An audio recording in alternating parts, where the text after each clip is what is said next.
Bet on Bears fans, another edition of the Chicago Bears podcast coming your way. Pat the designer, Courtney Cronin here at Halas. Quiet day for us today. No practice that we got to see, but I think we got plenty of news to talk about. Of course, want to get Courtney's thoughts on the game. Starters are playing as well, Courtney. We got to talk about that, and it seems like every great defensive end in the NFL is going to leave their team, so maybe we get one. All that more in today's episode of the Chicago Bears podcast. Hit that like button, subscribe to the page, leave a 5-star review. Y'all know what to do. As always, today's episode brought to you by the Advantage Dealer Group. Find the next Chevy, Toyota, or Acura and drive off in under 60 minutes, or they'll make your first car payment. Also brought to you by the Hard Rock Casino, Northern Indiana, Las Vegas style gaming, just 30 minutes from Soldier Field, exit 6 right off I-80 94.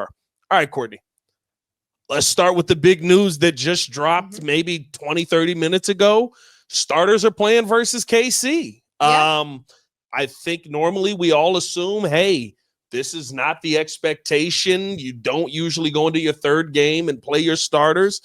Pat Mahomes played one snap, threw a touchdown, and got out in his last game. I'm expecting that Andy Reid wants to get a little more work, which is why he's playing his starters. Are you shocked at all that the Bears are throwing their starters back out there? It's interesting. And so Ben Johnson didn't talk today. He was on the Kay Adams show. He drops this nugget when he's asked, are your starters playing on Friday? And he said, yeah, obviously doesn't know the workload or isn't publicly disclosing the workload just yet. That stays consistent with how he approached what ended up being 14 plays that the starters got against the Buffalo Bills. But it is a little surprising because the third preseason game is usually for guys on the bottom of the roster and to figure out your practice squad. That's what it's for. And the Bears didn't play starters in the third preseason game last year. The year before that, I don't recall that they did. I think there's been pretty consistent that we don't play our starters in the preseason, which is probably why this is shocking. But it is interesting because the Kansas City Chiefs are the ones on Monday Andy Reid said starters were going to play. So to me, I'm sure that had some effect, some influence on what Ben Johnson's plan ended up being. Yeah. But because it's like if Kansas City's doing it and you can get some work against Patrick Mahomes in that offense, a reworked offensive line with a brand new left tackle, get your pass rush, whet the appetite a little bit. I think it's to the benefit to play your guys as much as they do and as much as they did last week. I don't think this will be like an extended look by any stretch at the starters in Kansas City, but another opportunity to see a clean operation against, now knowing that their starters are playing. Buffalo didn't play any of their starters. So Caleb Williams, how do you fare when you see Chris Jones out there, when you see, a much different looking pass rush and just a much different looking defense than a Super Bowl caliber defense? Yeah, mostly backups. And there's nothing wrong with the fact that they played backups and that Caleb performed well against those backups, those two drives that he was out there. But it's just a different test. It's going to be limited sample size. I'd be surprised if it's more than a series or two. But another chance to get the operation clean and to look as good as it did the other day. Yeah, I would think, if anything, you want this for your defense, right? Like, seeing the defense out there, they immediately destroy who was it Mike White that was out there? You know what I mean? Like, immediately get off the field. It's a 3-and-out. They're high-fiving, and you're like, okay, I kind of expected this versus the backups. I think you bring up a great point, getting an opportunity to see Pat Mahomes. I've said this defense looks ready, Courtney. I'm not going to say they look dominant, although, 38-0 is a dominant day. But what we've seen from this defense, I think they look prepared for the start of the season. And they look like a team, as Dennis Allen talked about today, that is supposed to be on the field. I think you get a true test of that when you got Patrick Mahomes standing across from you, matter what. No, for sure. And, however long they're out there, they came out and set the tone the other day. Yeah. I thought that was really important. I know they're going against Mike White and a backup offensive line and backup skill players, but a quick 3-and-out, how explosive they were coming off the ball. I mean, you saw Dio Dingbo get in the backfield and nearly bat that pass down, the screen pass that, was the third down incompletion. To see more of that, to give Dennis Allen maybe a chance to rotate his guys a little bit more, depending upon how much the starters play. But he talked about that today, the importance of keeping fresh bodies out there, and that, by play 5, 6, 7, maybe that's when you're looking to bring somebody else in. We'll see how long the drives go, but it's a good chance to, given the injuries that they have right now, right? Because we're tracking several of these. Certainly Terrell Smith did not look like a good one. We haven't heard any specific designation yet. I'd be shocked if he doesn't end up on IR. How DA like, said, I think what he said today was it's a tough blow. Yeah. You're usually not saying that if you expect somebody. Yeah, and I mean, just the emotion that he showed, he's Yeah. on the cart, like in the way that it looked, did not look good. But obviously, then there's Austin Booker, Yep. Dominique Robinson. We're Yep. waiting on injury designations on those two. Do they play in this game? How do they look? How, if they can't, then who are your depth pieces playing? A Daniel Hardy getting in there. Obviously, Chris Williams was a name on the interior that was brought up today as somebody who Dennis Allen thought's done a really good job. Great opportunity for those guys to get a lot of reps in this game as they try to figure out, let's say they keep 9 on the defensive line, 9 or 10. I mean, I tend to think they're going to keep 10 on the offensive line, 9 on the defensive line. I might flip that, or at least like add 1 more to the defensive line, but like who's 8 and 9? Because I think everything else is pretty much set. Even like though, like, I'm thinking like on my defensive lineman, like a guy like Shamar Turner. Obviously, he's making the 53. He hasn't played much during training camp because he's been hurt with the ankle. But then it's like, how are you counting for those final 2 pass rusher spots? And this is a good opportunity against a good opponent to see that. Yeah, I mean, and listen, I think it's good to talk about, the fact that the starters are playing. I think they're starting from a better spot too. And to be able to see your first team offense versus an away team, we saw in an away game, I should say, we saw an exciting first couple of drives there from Caleb Williams. I want to take a look back at the Buffalo Bills game and kind of get your thoughts on positionally how guys played. When you looked at the quarterback position, how'd you feel about Caleb Williams coming out of that game? I felt good about it. I felt like I don't want to overreact to the preseason. And I know that like the shows have all been talking, radio, television, like Caleb is confident, he's poised, he's this, he's that. I say it's a solid day. And solid's good. That's a good adjective to describe somebody who didn't do a whole lot of running around back there because he didn't have to. A clean pocket. One play, with just one play where he ran around and almost made the play. A clean pocket. Yeah. God forbid. Like he hasn't had that. So to watch him step up, to watch him go from under center, to roll out, to hit Colston Loveland on that first play, like he's getting comfortable playing with his back to the defense. He's getting more comfortable standing up, delivering a throw, quick reads, getting rid of the ball quickly. That was something that obviously we talked about all season long last year that he needed to get faster with. Like, I think it's solid. And I think the operation was solid too. Like, to me, the biggest takeaway from the Buffalo game that I would like to see go back-to-back weeks is if you start with bad field position, if you have a penalty, can you overcome it the way that they did last week and still score? I know it was against backups, but I put a lot of stock in the fact that they went down the field and scored a touchdown because they didn't do it one single time in the regular season last year. That's important. So can you do that 2 weeks in a row? That'll tell me more about Caleb Williams and the idea, like what the goal he set for himself. I want to do everything that Ben expects me to do. Well, those are the expectations. Yeah. And I'd say he passed that test in the Buffalo game. To do it against the starting defense this time around, if he can do it again, then that's another pass test. See, people have been killing me for this, but I've said, Tyler Scott fumbled that ball on purpose so that we could get a 92-yard drive out of Caleb Williams. That was the goal there.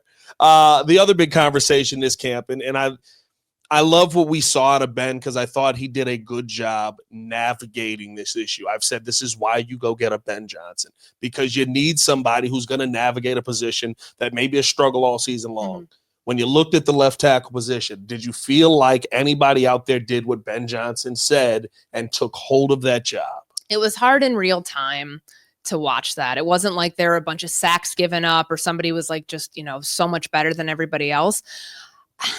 I think watching it back, like there's a reason that Braxton Jones started that game. I was shocked by that. I get why. Yeah. I get why, because Theo Benedette, throughout those 3 practices, including the joint practice with the Buffalo Bills, had started with the ones every single day. Yeah. And then Braxton Jones came in.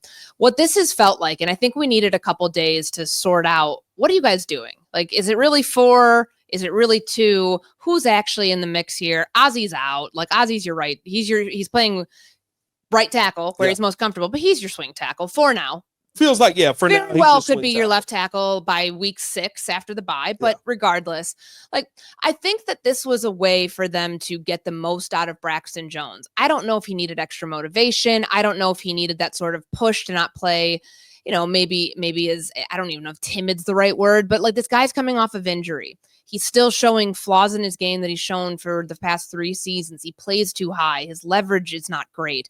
He's got a narrow base. All of those things that you can't really fix. But I do think it was telling who started with the ones, and that was Braxton Jones. Like whenever people are like, how do you cut down a 53-man roster? Watch who plays in these preseason games, and especially watch who's playing and who's not playing in the 3rd preseason game. I mean, no starters are going to play, but like beyond that, who's getting the majority of those reps? Those are practice squad players. Yeah. Like usually that's how they do it. And it's a nice tell. So to me, the tell there was this is Braxton Jones' job. He will be their starting left tackle.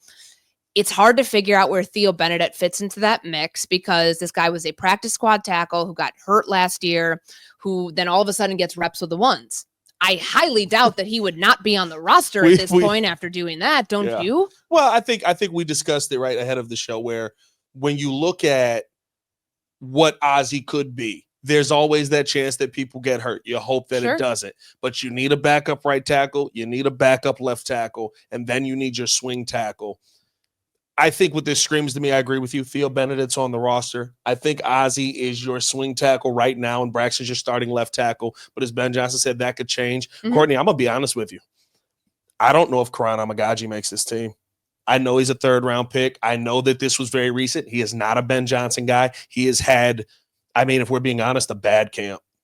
He hasn't really done anything to improve it. The injury pops up. Mm-hmm. Like, I mean, he's been a distant third. It's felt like he's been a distant third when it was a 3-person battle. And with Ozzie playing right tackle, now it's just like, oh, he's still 4th. Yeah, he's still with like the backups, like with the at left tackle with the 3s. So does he make the roster? Does he not? Obviously, if you're putting 10 on there, you're accounting for Luke Newman getting a spot who, like when I take a look at the game, him playing left and playing right, I thought we were going to see him out there at center some. We've seen him play center. Yeah, he wants to play center. Like I think of like the non-guaranteed spots, but are probably making the roster. Ryan Bates, backup center. Has the interior flexibility too. Luke Newman, a Theo Benedict. And then, all right, so I've got my 5 starters. How many more fingers do I have? Then it's like, all right, can Karan get in the mix to be like lineman number 9 or 10? I say yes, just because they have given him a lot of flexibility with the fact that, he's been hurt. They felt like they had to rebuild his confidence after, being put in a really tough situation last year. I think it's still probably too early to give up on a 2nd-year offensive lineman who at the very worst for you is depth. Yeah. Like it's a position. Remember Ryan Poles last year saying like, I've never had this sort of depth before on the offensive line and how quickly that changed. They don't want to find themselves in that same spot where somebody who clearly is not equipped to be a starter could still like fill in for you if you absolutely need somebody if there was an injury that happened. I would be very intrigued to see this week because of, like I said, he feels like no matter who's playing where, he is bringing up the rear. I would be very interested to see if we start to maybe see some transition at guard this week to say, we need you to be able to be the versatile guy to make this roster because of, like you said, a Luke Newman, a Ryan Bates. He has that flexibility. I'll be intrigued to see if the Bears utilize him there. Another name I want to bring up to you, though, somebody who I think throughout camp, and maybe this is just how I felt, it seemed like Luther Burden hasn't wanted to do the other things as of yet. We've seen Ben Johnson multiple times, go after Luther Burden for not getting in there and making a block, getting out there and going after a ball. I thought that Bills game was one of Luther Burden's best games, not just catching the football and giving him space. We know what he can do then, but doing the things that Ben Johnson are saying are the principles of his system. We saw the 2 blocks that he made that opened up for touchdowns. Like that one play, him blocking for, was that Wheeler's touchdown? I believe that was Ian Wheeler that got that one. Yeah. Good Lord, I wouldn't have wanted to be on the other end of that. And that's the first time we have really seen him lay his body on the line like that. And the whole idea of no block, no rock, like Ben is a disciple of that. And it's cool to see him getting the most out of players, getting them to buy into that, because Luther's been with the 2s all last week. He's made a lot of plays. I mean, the there were a couple times in the joint practice where it's like, okay, like you see it. And it's not like it's the first time that came on. That came on, pretty quickly after he got back from injury and missed like 4 days of camp. But God, in the game, he was like, he just kept flashing all over the place. You can line him up a bunch of different places if he can just know the playbook. And It seems like that's getting better. Like, I think hearing Tyson Bagent talk about it and other players who have been around Luther, who know the work that he's putting in, from the coaching staff to the guys he shares a room with, and knowing you just get that part down, you're going to be a special player. I don't know if it's going to come right away because it's a pretty crowded receiver depth chart right now. Yeah. But where does he fit in? Is it at, punt returner? Is it like, because they had been using them there in training camp. Obviously, Devin Duvernay will be a big part of their return game. I would imagine Josh Blackwell can still be back there too, even though we haven't really seen him much. He's probably going to be having to play more just, nickel right now because of the Kyler Gordon injury. But how do they get Luther? They're going to have to get Luther on the field regardless. He's a 2nd-round pick and he's special. And I think that's the type of thing that shows you I'm not here for just the flashy parts. Yeah. I can execute this offense because the blocking assignments can be complex. You saw where he started on that play on the outside and then ended up picking up his guy on the inside to create the hole. That takes knowledge. You have to know how to do that, and you have to remember how to do that. So I thought that was impressive. And we gotta, again, Ryan Poles may never speak to Greg Olsen again, which I thought that was interesting on the broadcast. But we did get that Ryan Poles told Greg Olsen that he believes that Luther Burden can be the best wide receiver on this team when it's all said and done. He says he's got a little bit of DJ, he's got a little bit of Rome Odunze, and he kind of combines those two together. I look at Luther right now as an amazing talent, but I think you hit the nail on the head. It is going to be about knowing the playbook. It is going to be about getting your head in there and making those big blocks, because Olamide Zaccheaus has that third spot. It feels like locked down. What we saw out of him in the game and what we've continued to see out of him, he's had probably one of the best camps of anybody here, and his relationship with Caleb is already there. You're not going to take that away and say, well, we drafted this kid in the 2nd round. I know you got that relationship built, but this is the guy you need to be throwing the ball to. That's not how you win football games. I do think you're going to have to get very creative with how you get Luther Burden involved this season. Yeah, and Zaccheaus, it doesn't matter that this guy's here on a 1-year deal. It's not an expensive deal, but you know what I mean? Sometimes you justify contract. Yeah. Oh, we signed this guy, he's got to play. No, Caleb has a connection with him. He has done something to unlock Caleb and the confidence in the quarterback to be able to, those high back 5 throws that Ben talked about all training camp, the ones in the back of the end zone. Who's been on the receiving end of a lot of those? The touchdown, the 36-yard touchdown after, to cap off that first drive. There's something very cool about seeing how those two have built their connection so far. And I think that that's going to be it's going to be a challenge when you have who's the odd man out right now in the receiver room? It's got to be Luther Burden, just simply based on experience. And I think it also points to, remember after the Family Fest practice, Ben's was asked, who do you trust among your pass catchers? Cole Kmet, Rome Odunze, DJ Moore, Olamide Zaccheaus. He did not say the rookies there, and I understand why. He didn't bring Colston in either. Yeah, Colston, Luther Burden, because they don't have enough snaps yet. I think that might factor in, and it's not a knock on them. It's just simply the fact of you've never played in a real NFL game yet. You've got to earn that and earn your reps there before you end up earning a big role in this offense. That might take some time before he sees the field on a consistent basis. Courtney, I don't think that's bad. I think that is how you build great wide receiving cores for the long term. Mm-hmm. How many good teams have had good wide receivers leave, and you got the young guy that's ready to step up, and it's why you allow that guy to leave. To that point, I got to ask you this, because we've talked about Rome Odunze a ton throughout camp.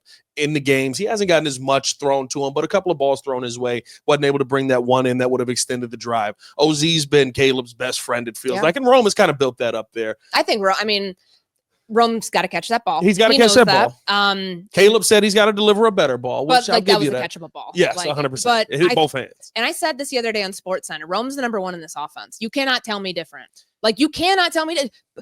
It's no knock against DJ Moore. I know people hear that. That's my question to you, Courtney. Is DJ possibly odd man out as we go through the season? I don't think so. We haven't talked about him at all throughout. No. Now, I know we know who he is. We know he's going to be there in the big moments. Sure. But really, unless you're counting PIs, that's really all we've seen DJ bring in. I don't think he's caught a touchdown in camp that we've been there to see.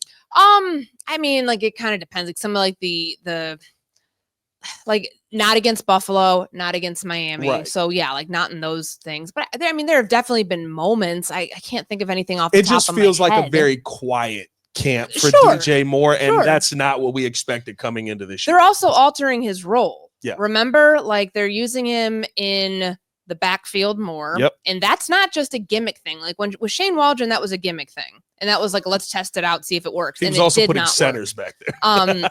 But with DJ, I honestly think him not being the number one in this offense, and to me, if you're a number one receiver, it's also body type and size and winning contested catches, 50-50 balls. Rome's got that. Yep. Rome's a bigger, more imposing receiver, more physical receiver.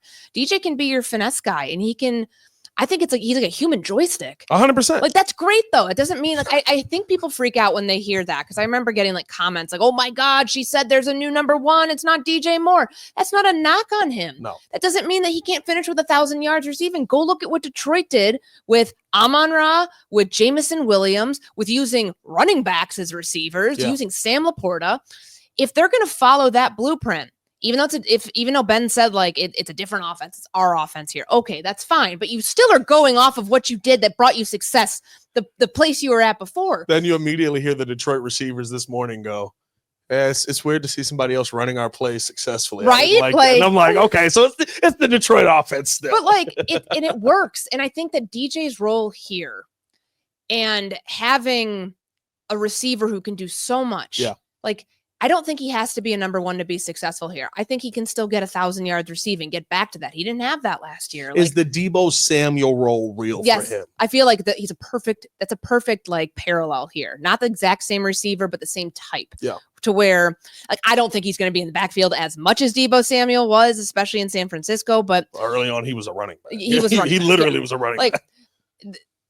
The translation of skills and being able to use DJ Moore in a multitude of ways gives Caleb a lot of confidence. And I think that their chemistry and their connection could certainly use, like, when it hits, it hits. When there's been times it's like, damn, like, why is that, 3 years or 2 years in now, it feels like there's moments where it could be a little bit further along. And maybe that's the byproduct of his reads taking him to somebody else. If his reads are taking him to Zacchaeus and Rome Odunze, naturally that's going to be sharper. But DJ's still going to have a massive role in this offense. I tend to think it's like, those are your three guys.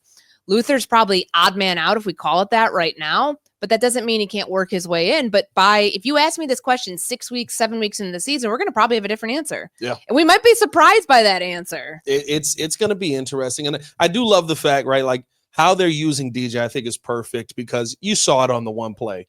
He catches a 3-yard route that maybe should have been a 5-yard hitch, and he turns it into, while running backwards a couple of yards, getting a 6-yard gain on that. Like, he truly is if you just put the ball in my hands, I will find a way to get us to move the ball forward. There's going to be games where you have to utilize that. There's going to be games where teams are going to focus on him, and it's going to be Rome. It's going to be OZ, whoever it is. Like, and we're not really going to see that until we get to the regular season, but the DJ dynamic has been incredibly interesting because it's just been quiet. Like, and I think you hit the nail on the head with the relationship at times needs a little bit more. I just feel like they haven't been, or it's a little bit off in sync, right? Like, I think that's a fair way to 100%. Right? But I think that is why a lot of people are looking at it and going, well, if the relationship's not there and you've got the relationship with these two, look like the relationship with Colston was pretty good in that game. Saw Cole Kmet in a 12 personnel situation, get some utilization there as well. Like, how do you get DJ involved as much? And that's where Ben Johnson, the genius, comes in. Yeah. And that's why you'll probably see him in the backfield on certain plays. Yeah. Like, I think that there are ways to get him actively involved where, it can almost like manufacture chemistry at times. Yeah. I don't think it's a bad thing. I think that there have been just some moments where it's like, is it something taking a step back? Is it just that the byproduct of the other guys that you have, that they're getting more attention from the quarterback, that he's locking in on them? I don't think this spells anything bad for DJ Moore. It's not like, oh, is he in danger of not being on the team? Is he in danger of being on the trade block? Any of the nonsense that's out there. I just think that other guys have shown like just taking, I mean, it's not like he's had a bad camp either. He's caught a lot of balls. He's caught passes. It's not as he doesn't seem to be the primary read anymore. 100%. Which that was what it was last year. Yeah. It's definitely different. We'll see how they work that out. I do agree. I think they'll use him in a multitude of ways. I mean, we saw a play out there where he's in the backfield and they run the football up the middle, and then off of that same set, they have Cole and him pop out in the flats, and now they're both wide receivers. And it's like there's so much you can do, and I think you're seeing that in some of the game plan that Ben Johnson is putting on display of like, yeah, I'm still kind of good at calling this offense thing. I know how to get everyone involved, and winning solves everything. Yeah. So if there is an issue, we won't know about it if they're winning. Let's finish it out with this, Courtney, because thought we had a good day from Dio Dangbo. I thought the defensive line showed some good things, although against the twos, right? Will be interesting to see what we see versus Kansas City ones group on Friday. Weird day for the game, but I love it, I guess, for Friday night. But seems like Trey Hendrickson is actually on the trade block, and per Adam Schefter today, there's a divorce coming at some point for Micah Parsons and the Dallas Cowboys. A, do you buy it? And B, should Ryan Poles be on the phone right now just in case? With Hendrickson, I listened to Jamar Chase on the broadcast last night when Laura Rutledge was interviewing him, and his situation was similar. He was a hold-in at training camp last year. He went through this whole song and dance of like, are they going to pay me? Like, am I going to be in? Granted, different position, younger, all those things, but like he's relaying a lot of what he went through to Trey Hendrickson right now, and I think there's a frustration that's been boiling with Hendrickson. The public comments that the Cincinnati Bengals have put out there at times about, the line in the sand. Like, Mike Brown called him an okay player. It's like, huh? It's very rare. Like, I just go off history here. History tells us that they paid Joe Burrow at the last possible minute. They paid Jamar Chase at the last possible minute. They had the appearance of paying T. Higgins. I mean, he'll still get paid eventually, but like they gave him a nice deal. You don't let the sack leader walk out the door via a trade. Like one other team has done that, and that was the Kansas City Chiefs letting Jared Allen go to Minnesota. That doesn't happen that often. So I know that the hang up right now is over the guarantees and future guarantees, because Cincinnati's not a team that, like, with the future guarantees, like in years beyond the current season, that's not something they've typically done. However, they have reverted course or gone completely off course with their most recent contracts that I just mentioned, some of those with the guarantee. So maybe they can find some sort of happy medium. I know there's teams reportedly that have reached out. Apparently no teams have reached out, according to the Schefter reporting on Micah Parsons. Now, what does impending divorce mean? Like, obviously he doesn't want to be there. He said that. Like, do you really believe it? No, because obviously he said, like, I grew up a fan of the Cowboys. I want to be here, but I don't want to be here anymore because of how I'm being treated. If Jerry loves history so much, like he loves to talk about the 90s and how great they were in winning the Super Bowls, then give him a taste of history. Do what Emmitt Smith did. Sit out a couple games, because they have a pretty difficult stretch. So they go from the Eagles. I know they have the Bears in there on the road. The Giants are in there. I believe Green Bay as well. Like, if you don't have your best pass rusher early on, you're going to lose games. Maybe it takes him 3-4 games to prove to them what his absence is. But the contracts are structured. The CBA is structured to where it does not do a player any benefit to sit out a whole season. Their contract will toll after a certain point, meaning they miss a year towards accruing a year towards free agency. Also, there's the franchise tag element. If they really want to get down and dirty on this, because he's playing on his 5th year option, it's not like they can, if he's, let's say worst case scenario, he sits out this season, it's not like they can trade him after that, because he'd be under, unless they franchise him, he's a free agent after that. So I don't, like, you can franchise tag somebody to be a jerk about it if, like, he really doesn't want to be there, but for what? Like, and I know this brings it back to the central point of, are the Bears interested? Should they be on the phone? I think you obviously engage in figuring out what it would actually take, but it would be cost prohibitive at this point. They're not a Micah Parsons away in Chicago from being a Super Bowl contender. You still got to figure out if the quarterback's the answer. To me, that's how I look at it. And same thing with a guy like Trey Hendrickson. I know he's played in Dennis Allen's defense. He did well in that scheme. But if Cincinnati wants players back in return and you're paying this guy, who do they want that's currently on the Bears? And it feels cost prohibitive. I think the only thing for me, I don't think there's a cost prohibitive to me with Micah Parsons. Now, multiple first round picks. Ryan Pohl's background is college scouting. He doesn't want to do that. That means you better get better. Don't take another punter in the 4th round, because you're gonna miss a couple first round picks if I'm doing it. Because I think Micah Parsons on this team turns you into a completely different defense. Sure. One that is now you are talking about not being in the playoffs. You're talking about you can go win the division with a defense like that, especially if you still have a Jalen Johnson on the team and things like that make it, make his game even better. I think with Trey, these are two different situations. I think Cincinnati shot themselves in the foot so much that it's either you're going to pay Trey, or if you truly are going to trade him, you're going to get screwed in this deal, because everyone knows Trey don't want to be there. Everybody knows you don't want to give him the money. I can wait a year till he comes out in free agency, because you have put yourself in the worst possible position. So now, that's nice. You want a player and first round draft capital. Here's a 2nd round pick. Here's a 4th round pick. We can deliberate between the teams now that are bidding on this, but no one's going to give you what you're asking for, because you have screwed this situation up so much. If they were looking for a 1st or 2nd round pick, I think that's out the door. The ship has sailed. That was like draft conversation. That was months ago. The team that would incur him, take him in, has to pay him, and they're giving up a draft pick and they're giving up players. Like, you can't all of a sudden raise the price now. Yeah. Like, nobody's been that desperate, because you know what? If they were that desperate, he would have been traded a long time ago.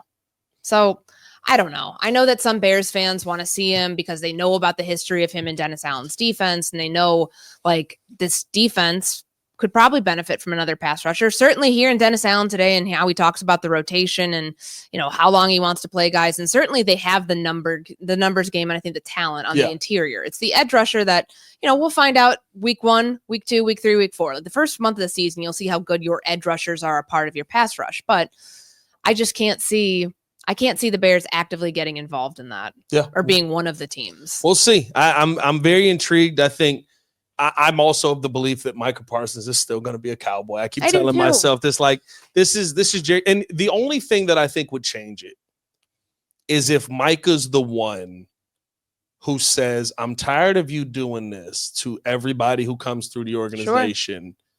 Sure. Your money's not good for me.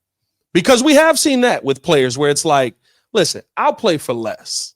I won't play for you for less. So it's fine. We can play this song and dance game as long as you need to play it. But when I get an opportunity to get out of here, I'm going to be out of here. And I think that could be the thing that either changes Jerry's mind or makes him double down and be just as stubborn that we know how he is. But to me, the likely scenario is like we saw with Dak, like we saw with CD, like we've seen with everybody. He's going to go through this, and they're going to end up paying. I seriously think he's going to have to miss a couple games to make that happen, though. And then they're going to have to lose they're going to lose on ring night or whatever the hell it is, banner night on Thursday night football when the season opener happens. I think they're going to have to lose another division game after that. Like you're going to have to, it's already ugly. Yeah, I think it's got to get even uglier in order for the Cowboys to realize that this is just not the right way to do business. Is any of this stubbornness because he met Matt Eberflus one time? is any of Poor this? Flutes. Like if anybody should be feeling bad for anybody, this guy goes down to Dallas thinking that he's going to have a 26-year-old perennial Pro Bowler in his defense, and now he's got to do without him. Flus probably met him. He's like, how do you like the beard? And he's like, I got to get out of here. I can't do this. I'm not doing this for the next 4 years. Let us know how you guys feel in the comments below. Hit that like button, subscribe to the page, leave a 5-star review. Y'all know what to do. Keep you guys posted on everything. Practice tomorrow. Yeah, practice tomorrow. So we'll get to see, kind of what this Bears team is looking like. Left tackle competition's up in the air. Let us know who you want to win that competition. For Courtney Cronin, it's your boy Pat the Designer. Back at it again. Y'all stay safe out there, Chicago. Bed down. One love. Peace.